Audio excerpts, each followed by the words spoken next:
Hola, ¿qué tal estás? Estoy muy contenta de estar aquí otra vez y hoy además estoy súper bien acompañada, como siempre, en Expertísimos en Relájate y Educa, porque me acompaña César de la Hoz, que nos va a hablar de un tema que a mí personalmente me preocupa mucho y me interesa intelectualmente, me interesa como miembro de esta sociedad, pero sobre todo como madre, como mujer, como ser humano, porque vamos a hablar de la violencia machista y la adolescencia, qué pasa, cómo lo viven ellos, cómo lo viven ellas, qué está ocurriendo y cómo es posible que con todo el trabajo que se lleva haciendo durante años, los datos lo que nos dicen es que la violencia machista entre los adolescentes está aumentando y que hay determinadas conductas que a lo mejor para ti o para mí es muy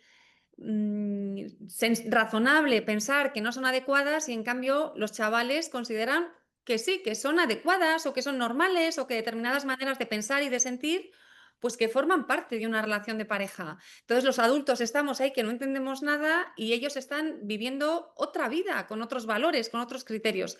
Y a mí esto me tiene muy perpleja, no es un fenómeno nuevo, ya llevamos años con estas cifras que suben, no, creo, César, ahora nos lo cuentas, pero antes de hablar del tema, os voy a presentar a César, que os va a encantar. Si sois lectores del País, el periódico en España, uno de los periódicos en España, le conoceréis porque escribe con frecuencia, sus artículos son muy interesantes. Os repito el nombre, se llama César de la Hoz, si queréis buscar en el País lo que escribe online, lo vais a encontrar. Además es profe de universidad y da clases de modificación de conducta, psicología del desarrollo, gestión de conflictos. Tu especialidad es la familia y el cole, o sea que estamos siempre en el ámbito también que trabajamos en Relájate y Educa.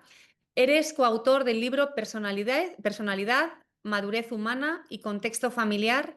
Y además, esto tomad nota porque os va a interesar muchísimo. Id a coger un boli y un papel. Bueno, a lo mejor no lo necesitáis, ojalá, pero para los que lo necesitéis, César es un acompañante terapéutico. Trabaja con chavales que tienen problemas de conducta y barra o problemas de aprendizaje. Y además, aunque César trabaja físicamente en Madrid, también hace este acompañamiento terapéutico online. Ya está, me callo. César, hola. Hola, ¿qué tal? Muchas gracias por la presentación. Ay, lo que no he contado es cuál es tu página web, porque si necesitáis a César como acompañante terapéutico, si tenéis alguna situación difícil de conducta o aprendizaje con vuestros hijos, su página web es César de la Hoz. Hoz, perdón, lo voy a deletrear por si acaso, H-O-Z, cesardelahoz.com. Ahí está su teléfono, su correo electrónico, le podéis escribir y preguntarle lo que queráis. Pues sí, César, ya estamos aquí. Si te parece, podemos empezar directamente, ¿te parece? Sí, claro. Bueno, pues como os decía al principio, he traído a César, le he pedido que viniera y estoy muy contenta de que nos haya dicho que sí, además súper rápido, porque escribió hace poquito un artículo en El País que me llamó mucho la atención porque él decía que en el cole, en los coles, debería haber expertos en violencia machista para guiar a los adolescentes. ¿Por qué crees que es tan necesario, César?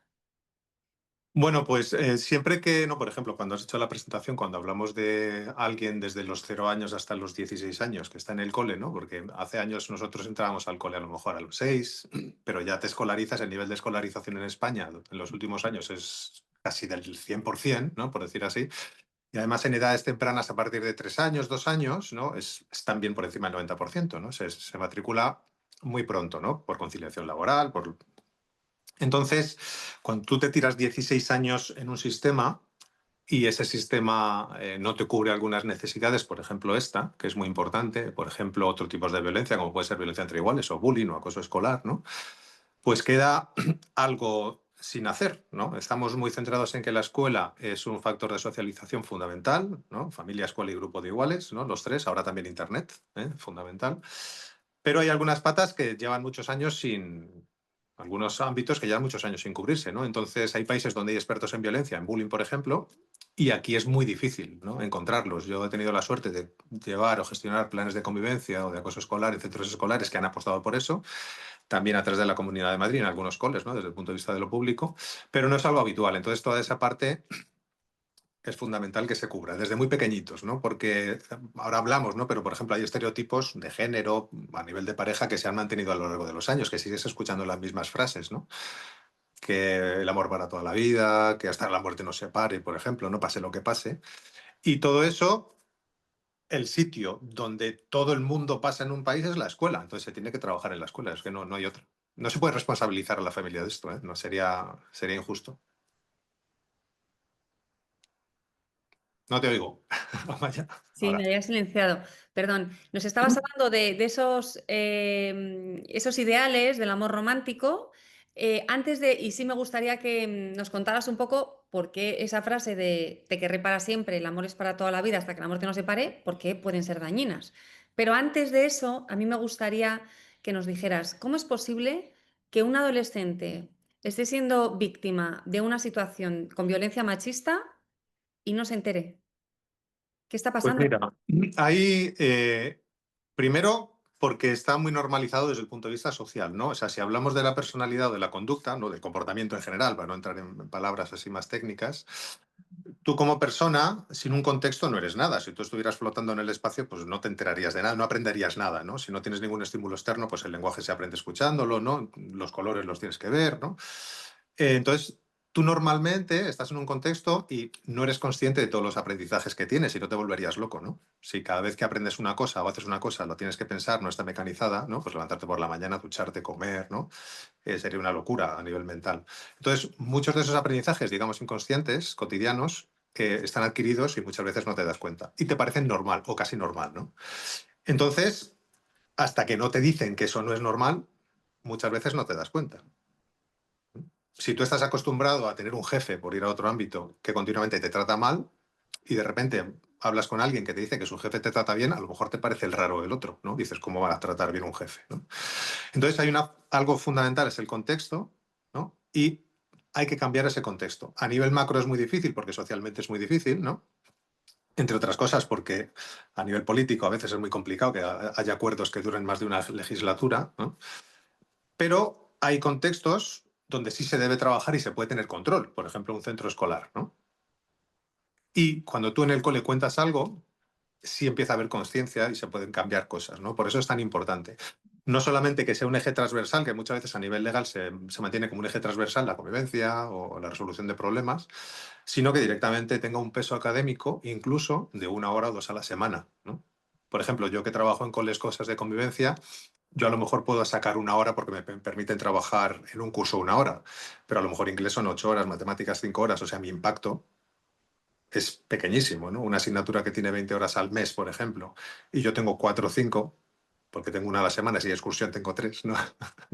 Entonces es muy difícil llegar y ese ámbito tiene que cubrirlo.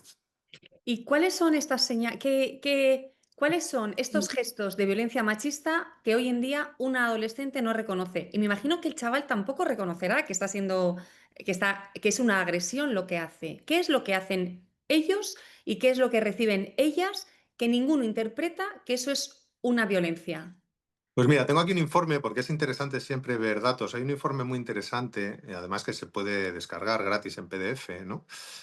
Hay una web que es la Librería Educación, librería.educación.gov.es, que es la librería de educación del Ministerio, de Educación y Deporte. Hay un informe que se llama Igualdad y Violencia contra las Mujeres en la Adolescencia en España, ¿no? Que hay una autora muy importante que es María José Díaz Aguado, que a lo mejor os suena, y luego, bueno, Rosario Martínez, otros coautores, ¿no?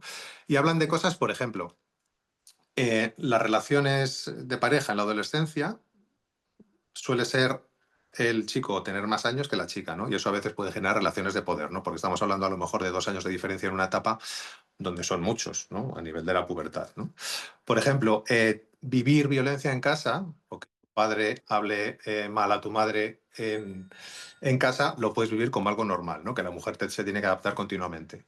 Y luego a nivel social también pasa lo mismo, como hemos dicho antes. Entonces, muchas veces no identificas o muchas otras veces lo tapas porque es más fácil taparlo que poder afrontarlo, ¿no? Y eso es una dificultad grande. Vamos a ir a lo que me decías antes del amor romántico. ¿Qué le puedo decir yo a mi hijo adolescente y a mi hija adolescente para desmontar el amor romántico que lo están viendo en pelis, en Instagram, en YouTube, en el libro que se han leído hasta que dejaron de leer con 13 años, que sabemos que hay niños que son grandes lectores y a los 13 años de pronto, ¡boom! Esto os lo digo para que os tranquilicéis, les pasa a muchísimos niños. ¿Qué hago? ¿Cómo puedo explicarles yo qué es el amor romántico, y qué alternativa hay? ¿Cuál es un amor más real y más sano? Pues mira, lo primero que yo diría sería no explicarlo cuando tienen 15 años. ¿Eh? Cuando tienen 15 años ya han vivido y han visto eso muchas veces y puede que el ideal sea más fuerte. Luego, por otro lado, conocer muy bien el contexto donde ellos se mueven, sin ser invasivo, ¿no? Pero cuando tú estás tratando de luchar con un pensamiento que tiene mucho peso, ¿no? Imagínate que tienes una hija que cree en el amor romántico, por lo que sea, ¿no? Y tú como modelo, como padre, le estás contando lo contrario. Es muy difícil como padre luchar contra un modelo de su edad. Muy difícil, ¿no? Porque a lo mejor en casa se comporta de una manera, pero cuando salga por la puerta, si nosotros nos ponemos a pensar en nuestra adolescencia, cuando salíamos por la puerta, a lo mejor nos cambiábamos hasta de camiseta, llevábamos una en el bolsillo, ¿no? Yo sí. Yo me ponía la minifalda. Exactamente. Entonces, como yo lo que digo siempre es que es muy difícil hacerlo desde casa, salvo, salvo que seas muy realista y comprendas más o menos su proceso, ¿no? Entonces, si tienes esa idea, poco a poco se puede ir trabajando, ¿no? Puedes trabajar con pelis, lo que dices tú, poner otro tipo de pelis en casa. Puedes acompañar en algunos aspectos, ¿no? Puedes interesarse por su vida, pero cuando tú quieres cambiar algo como padre, si tienes fuera un contexto que te lo permite, es muy complicado, ¿no? Entonces, lo primero que decimos siempre es eso, es decir, tienes que generar un contexto facilitador del cambio en casa, ¿m? Interesarte por tu hijo o por tu hija en vez de imponerlo, ¿no? Porque muchas veces cuando hablamos como padres, esto tienes que hacerlo así, esto tienes que hacerlo así, y eso es una resistencia grande, sobre todo porque vivimos en edades muy diferentes, ¿no? Y tienes que conseguir, en ese sentido, que no se genere esa resistencia. Por lo tanto, cuando, por ejemplo, en Internet, cuando damos trucos o cosas así, lo primero que hay que decir es que esto no lo vas a hacer mañana. O sea, lo interesante es que poco a poco se vaya construyendo, ¿no? Por eso decimos que cuando tienes que hablar de cosas afectivos sexuales en el cole, se empiece desde antes de la ESO. Cuando tienes que trabajar esas cosas en casa, se empiece desde antes de la ESO, ¿no? Entonces, ¿cuál es el problema real? ¿No? El problema real es que nos damos cuenta tarde. ¿No? Y cuando tú te quieres dar cuenta, o ya lo han vivido, o ya han tenido acceso, ¿no? Con los móviles, ¿no? Tú prohíbes el móvil a tu hijo en casa, pero va a entrar con el del amigo. Entonces, si tú pierdes el control, no porque esté bueno o malo prohibir, pierdes el control porque no dejas hacerlo y le estás enseñando por otro lado a que lo haga de tapadillo o por detrás, ahí es donde pierdes el control, ¿no? Entonces, más importante que el mensaje es que tú en casa pues generes un contexto donde eso sea normal y que se pueda debatir, se pueda hablar, ¿no? Y que luego eso se lleve fuera, ¿no? Porque, insisto, el modelo de igual a igual es mucho más potente que incluso el estilo de crianza, ¿no? Entonces, no podemos alejarnos desde el estilo de casa al estilo de la calle o imponer un criterio porque luego van a hacer otras cosas, ¿no? Bueno, o sea que entiendo que lo importante es empezar cuanto antes, que Ujú. esto no es algo que de pronto se aborde cuando ya están ahí con ese ideal construido, interiorizado, integrado, y que no lo has dicho claramente, pero percibo que lo que nos estás sugiriendo es que haya conexión, o sea, que sean diálogos, ¿no? Que no sea una imposición desde el adulto hasta hacia el chaval, hacia el niño o adolescente, primero niño, luego adolescente, sino que haya más una conversación abierta donde las cosas se puedan hablar con tranquilidad, ¿no? En lugar de una cosa más autoritaria, donde se diga, pues es que las cosas tienen que ser así, lo que estás haciendo está Claro. mal, pero ¿qué te has creído? ¿Pero cómo es posible? Sí, o sea, cuando hablamos de asertividad, por ejemplo, ¿no? De saber decir que sí, que no, eso se entrena. No eres asertivo por hacerte adulto, ¿no? Si no, pues nadie cometería crímenes, ¿no? Entonces eso tiene que entrenar. Si tú generas un contexto donde eso es fácil de entrenar, porque no hace falta que lo entrenes justamente con ese discurso, por eso hablo de las palabras, lo puedes trabajar de muchas maneras, ¿eh? Puedes trabajarlo a través de saber elegir tú las cosas, ¿no? Y eso llevarlo luego a tu relación de pareja. O sea, cuando tú trabajas aspectos personales, ¿no? Para que seas más autónomo, para que tengas más conciencia de lo que haces, para que tomes mejores decisiones, luego se trata de que eso también lo puedes llevar a otros contextos, ¿no? Por ejemplo, si en casa solo cocina mamá y papá está en el sofá, da igual lo que cuentes. Da igual lo que cuentes. Tú estás generando, por eso digo un contexto facilitador. Estás generando un contexto con unos roles muy determinados, pero luego el mensaje que trasladas es el de respeto. Si tu padre no pasa el aspirador y solo lo hace mamá el sábado cuando tu padre está viendo la tele, pues a lo mejor papá le dice, no, hija, es que los hombres, pero claro, el propio hombre está transmitiendo un mensaje que se entiende muy, muy claro, que es visual, y un discurso que muchas veces es incoherente con lo que estás haciendo, ¿no? Por eso cuando hablo de un contexto facilitador en casa, es que verdaderamente esos valores en casa se vean. Un adolescente tiene que ver y tocar. Nosotros como adultos a lo mejor funcionamos de otra manera, ¿no? Podemos proyectar el pensamiento de otra forma. Pero en casa se tiene que ver y se tiene que tocar y se tiene que sentir y tenemos que trabajar con los sentidos desde ahí. Entonces tiene que haber coherencia entre el contexto que hay en casa y la información que tú mandas. Entonces eso tiene mucho más empaque a la hora de que en un momento dado, porque lo importante es que cuando pase fuera de casa lo identifique. No que vaya por la vida con ese pensamiento, ¿no? Puede ir como quiera. Pero en el momento dado que vea, joder, mi novio me está mirando el móvil. Hostia, me está diciendo que si no hago esto, me deja, ¿no? En ese momento es cuando tiene que aparecer ese pensamiento y tomar la decisión, que es lo difícil, ¿no? Nos has dado, perdón, varias situaciones. Que mi novio me mira el móvil, que si no hago lo que él quiere, me deja. ¿Cuáles son las conductas machistas a las que más se enfrentan las niñas hoy en día?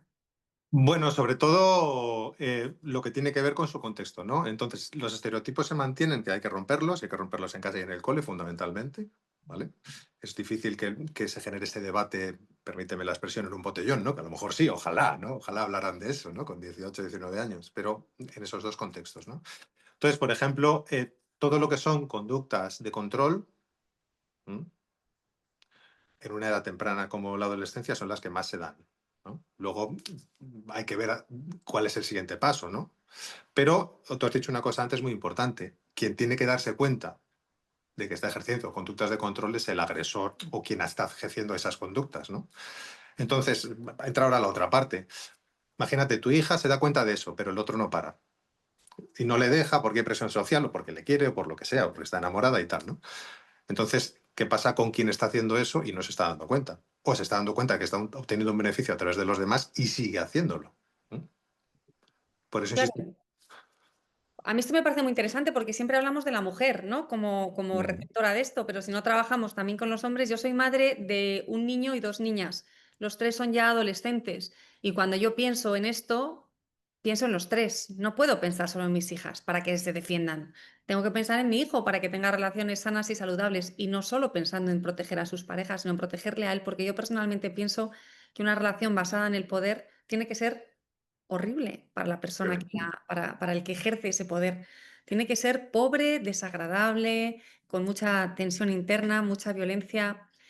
Em, ¿qué tipo de formación necesitarían los profes para poder enseñar sobre violencia machista a los adolescentes? O antes de la ESO, no sé por qué sigo diciendo los adolescentes, nos ha dicho clarísimamente que eso tiene que venir antes.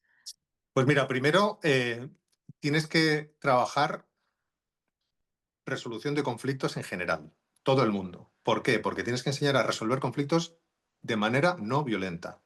Claro. Y luego ya lo llevas al contexto que quieras. Ahora estamos hablando de eso, pero si estuviéramos hablando de un niño que se lía a patadas en el campo de fútbol para resolver el partido, obviamente es otro contexto, ¿no?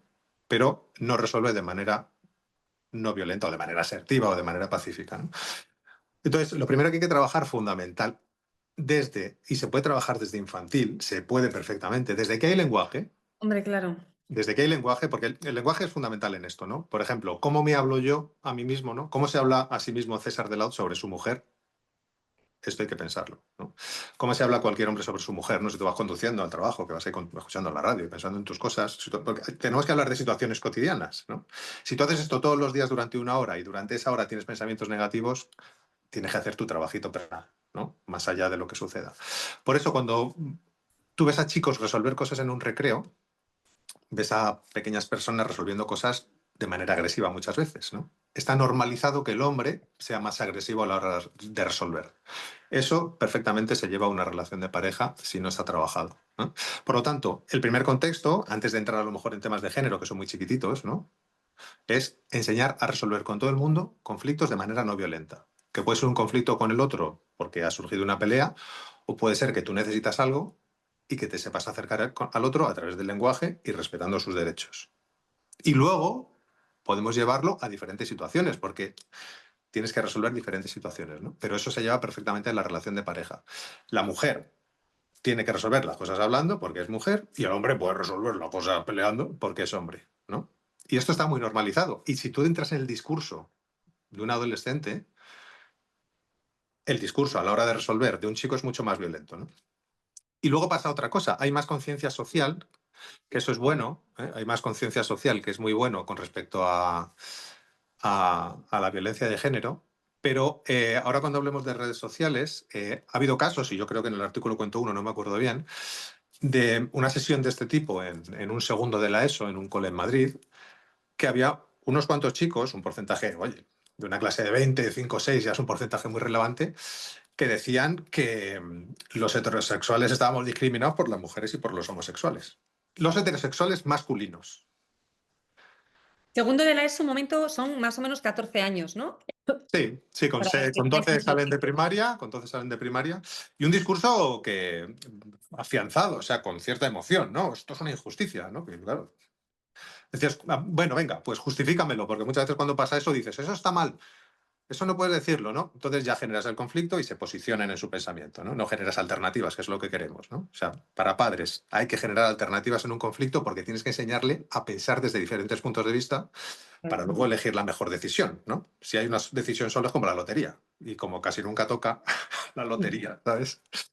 Entonces, claro, cuando te dicen eso y dices, venga, justifícamelo, no hay justificación posible, entonces al final se convierte en una creencia que si peleas contra ella la vas a afianzar, ¿no? Entonces, si volvemos otra vez a lo que decíamos en casa, tienes que generar un contexto donde un adolescente eso, ¿m? viva eso, para que cuando lo vea afuera diga, oye, lo de fuera es raro. No es raro lo de casa, lo de fuera es raro, ¿no? Ahora, si tú estás en un contexto violento, es normal, ¿m? que también fuera puedes actuar de manera violenta, ¿no? Y lo que decíamos antes, ahora respondiendo ya a la pregunta otra vez, ¿no? Hay que trabajar resolución de conflictos de manera pacífica, sí o sí, siempre, desde pequeños, ¿no?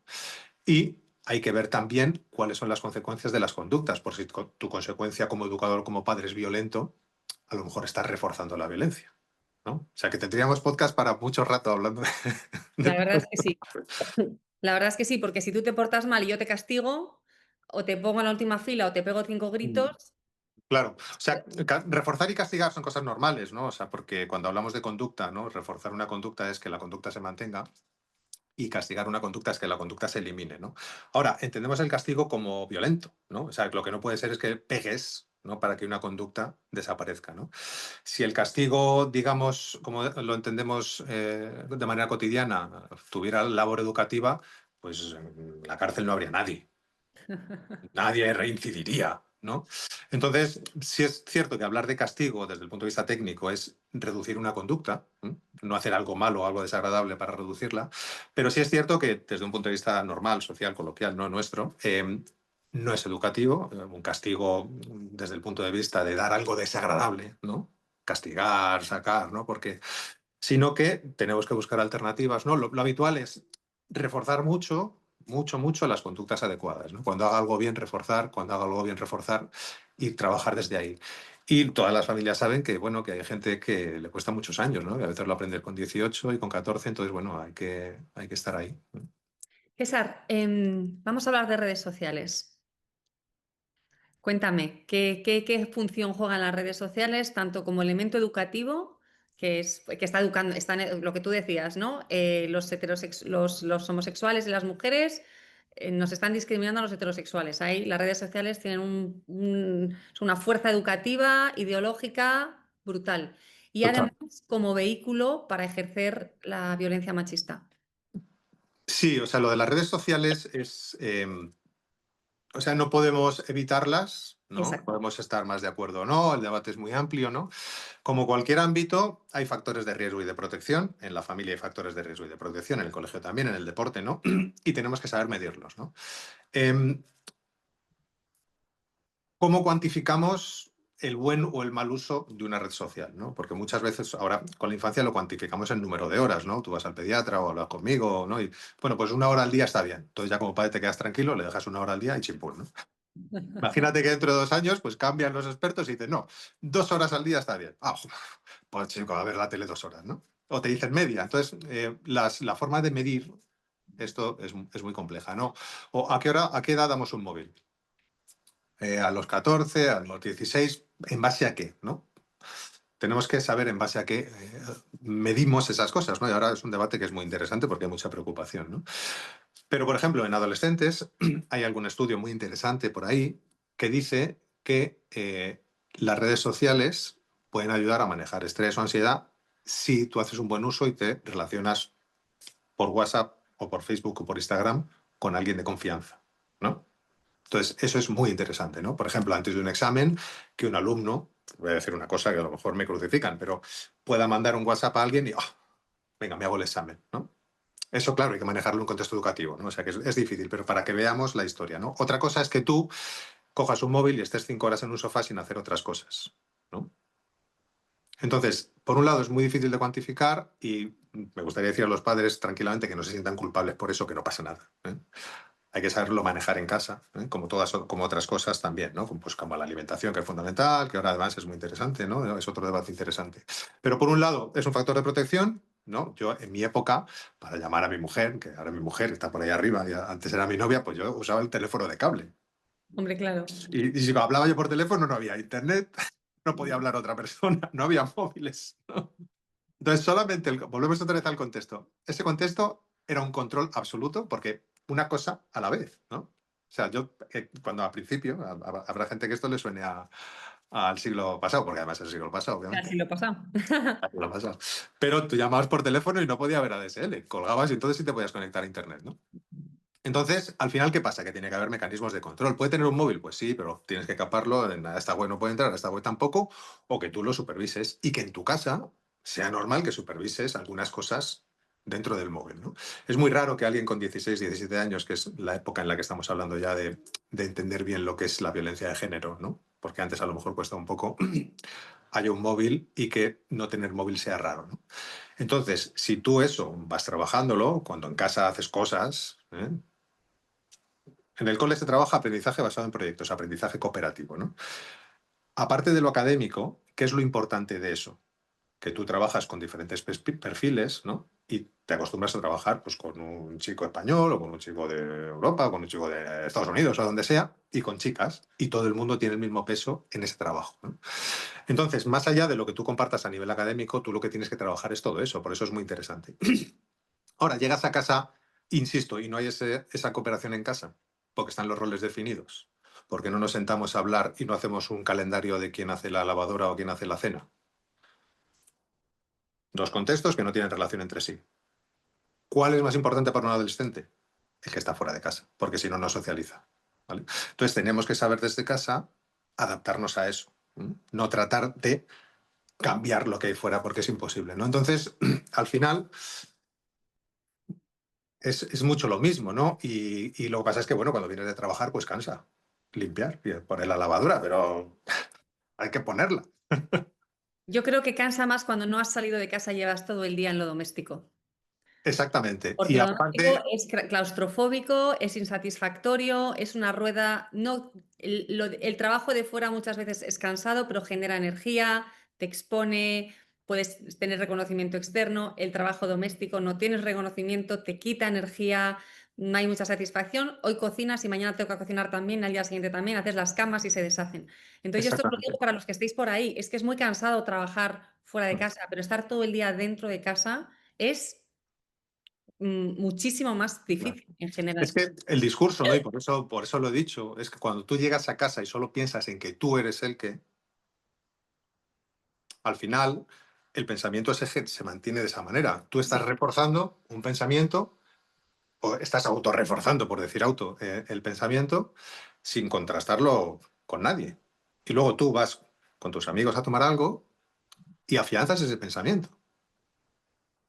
Entonces, cuando un adolescente está acostumbrado a afianzar ese pensamiento, a sentirse menos que su novio, porque lo está viendo, aunque no se lo digan, pero lo está viendo todo el rato, o lo está viendo en la tele, como has dicho tú, ¿no?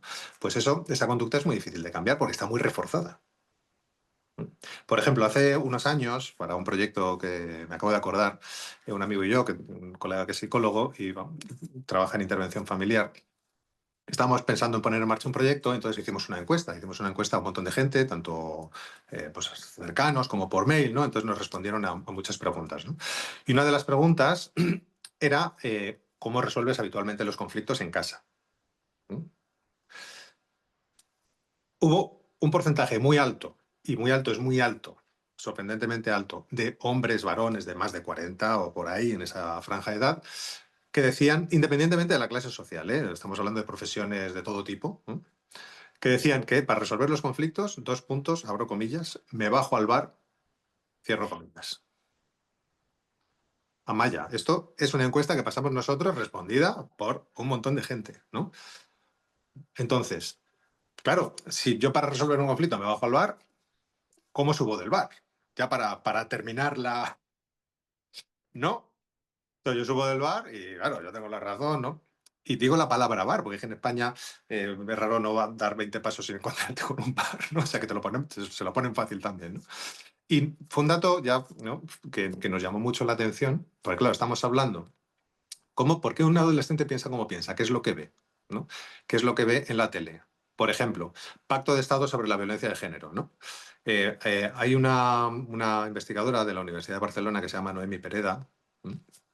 Que decía en una entrevista, pusieron en marcha, trabaja en temas de violencia sexual infantil, infanto-juvenil, ¿no? Entonces pusieron en marcha un proyecto y ese año, si no he entendido mal lo que cuenta en el artículo, pues los representantes del gobierno les invitaron para que fueran al estudio, ¿no? Como se cambió de legislatura, cuando se concluyó el estudio y se va a publicar, pues invitaron también a los representantes políticos, pero eran de otro partido, así que no fueron. Tú fíjate, ¿no? Entonces, claro, decimos, ¿cómo hacemos que un adolescente cambie? Exosistema, por decir así, el sistema total, ¿no? El envoltorio del país. No hay equilibrio, no hay unión, no se dedica el tiempo o el dinero necesario que habría que dedicar a esto, ¿no? Porque si tú aumentaras el presupuesto, y tenemos que hablar de estas cosas, porque es así, y hubiera un experto de estos en cada cole, a lo mejor estábamos hablando de otra cosa. Pero resulta que tú presentas un estudio, viene el político, se da la foto contigo, pero planteas un estudio y cuando lo presentas, que es en la siguiente legislatura, como es otro, ya ni te conoce ni te responde los mails, algo así, esto es cotidiano, aunque hablemos de aspectos que se salen del ámbito familiar, ¿no? Entonces, insisto, no generamos un contexto facilitador del cambio, ni desde arriba, y no podemos culpabilizar solamente a los de abajo, y esto es importante. Dentro de las políticas educativas y familiares de un país es muy importante. Eh, soy una optimista. Yo por naturaleza soy optimista, pero de verdad que me voy a despedir de ti con una sensación de no hay nada que hacer. Porque esa familia que tú me estás dibujando, esa familia donde la mujer lo hace todo porque el marido llega cansado, nosotras trabajamos con muchísimas familias. Y de nuestros alumnos que viven en pareja, el 90% de los que vienen a formarse con nosotras son mujeres. Qué suerte que tenemos un 10%, porque antes yo solo formaba mujeres durante años.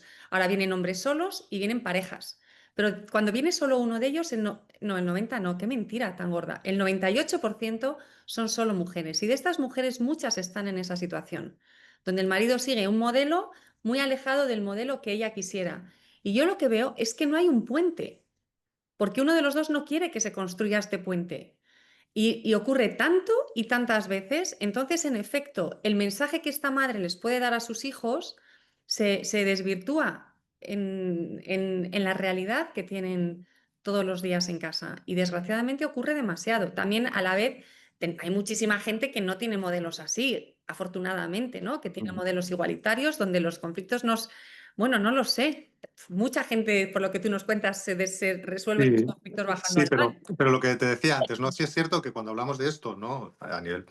Para dejarlo así claro, tenemos que hablar de factores de riesgo y de protección, ¿no? O sea que, por ejemplo, pongo un ejemplo, ¿no? Ahora que tenemos una guerra en Gaza y otra guerra en Ucrania, ¿no? Que tú estés viviendo en una guerra no te va a convertir en una persona violenta, ¿no? ¿Tiene riesgo? Tiene riesgo, ¿no? Pero a lo mejor lo que te genera es lo contrario, ¿no? Entonces sí es cierto que tenemos que hablar de factores de riesgo y de protección y eso es interesante porque se pueden manejar, no son cosas fijas, ¿no? Por ejemplo, datos, ¿no? Datos de este informe que os he dicho antes. Si se trabaja, hay cambio. Ya. Si se trabaja, si llega la información, hay cambio, ¿no? Por ejemplo, en algún otro estudio de bullying, que es otro tema muy interesante, que otro día si quieres podemos hablar, hay datos que dicen, hay un porcentaje de un 20, un 25% de alumnos, más o menos, que no recuerda que ha sido víctima de acoso y no recuerda haber recibido en el cole formación de acoso escolar cuando sí se ha dado esa formación. ¿Por qué? Pues a lo mejor ha sido hace un año y medio. Y 1 hora, y 2 horas, o Y tres dos horas. horas, ¿no? Pero Taller los y centros donde sí se ha trabajado, en los centros donde sí se ha trabajado, sí ha tenido impacto, tanto ya. en la víctima como en el agresor, porque estamos hablando de edades en los que no podemos definir la personalidad, ¿no? Hasta que no tienes 18, 20 o a lo mejor hasta 25, pues ya nos independizamos muy tarde, ¿eh?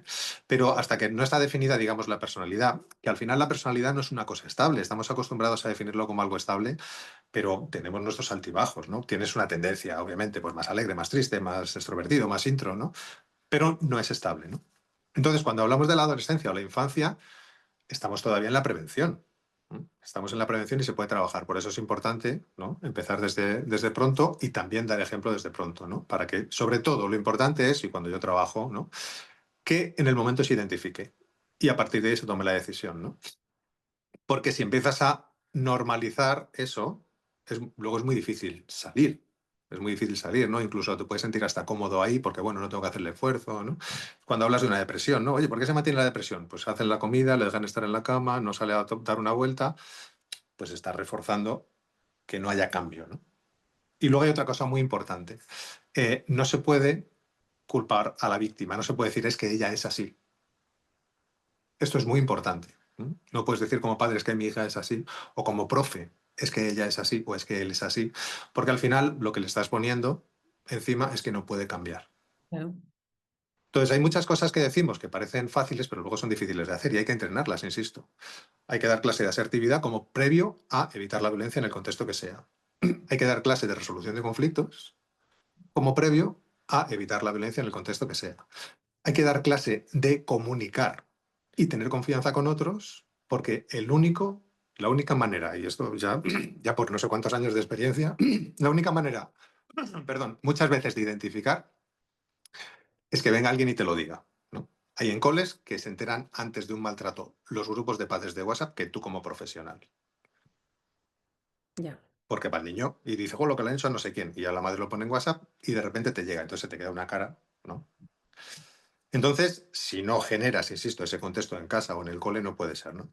Y luego, para ser optimista, si leemos las cifras, ¿no? Tú dices, ha aumentado un 30% la violencia en adolescentes. Y dices, bueno, un 70% lo hace bien. Esto es importante también. Por ejemplo, cuando has dicho antes lo de la serie de infancia, que a mí me pasó lo mismo que a ti, por eso lo escribí. Adolescencia. Uy, perdón, adolescencia, sí, que Sí. claro, al final, cuando alguien ve eso y debate sobre eso, no debate sobre un caso, debate sobre la adolescencia. Entonces, ese modelo que es muy potente, ¿no? Que es una película o la televisión, ¿no? Al final está muy bien como denuncia, ¿no? Pero se aleja un poco de la realidad, ¿no? Yo ponía en el artículo, ojo, ¿por qué no hacéis una serie de un chaval que en vez de hacer eso pide ayuda? Claro. ¿Por qué O no que sea enseñáis ese un modelo? modelo, o que hay alguien a su alrededor que pueda ayudarle, claro. Por qué no esa salida también, ¿no? Que decir, oye, que lo vea diga, anda, pues yo voy a hacer como él, voy a pedir ayuda. Claro. Entonces, este modelo en casa, pedir ayuda, o este modelo en el cole, son fundamentales. Pues sí, César, te agradezco muchísimo de verdad que hayas estado con Ujú. nosotros. Ha sido súper agradable. Yo lo he disfrutado mucho. Seguro que los que lo estáis escuchando lo estáis viendo también. Antes de despedirnos, voy a repetir quién eres para la gente que se haya incorporado tarde. Él es César de la Hoz, es profe de universidad, es articulista, le encontráis con mucha frecuencia escribiendo para el periódico español El País. Ha coescrito el libro Personalidad, Madurez Humana y Contexto Familiar y, además, que esto espero que no os interese a muchos, pero a los que os interese, tomad nota, es acompañante terapéutico para chavales con problemas de conducta y de aprendizaje. Su página web es cesardelahoz.com. cesardelahoz.com. Ahí le encontráis si necesitáis una cita. César, muchísimas gracias y en unos meses te vuelvo a llamar para hablar del bullying, ¿vale? Perfecto, encantado. Beso a todos. Nos seguimos viendo Muchas en Red gracias. Estratégica. Que estéis muy bien.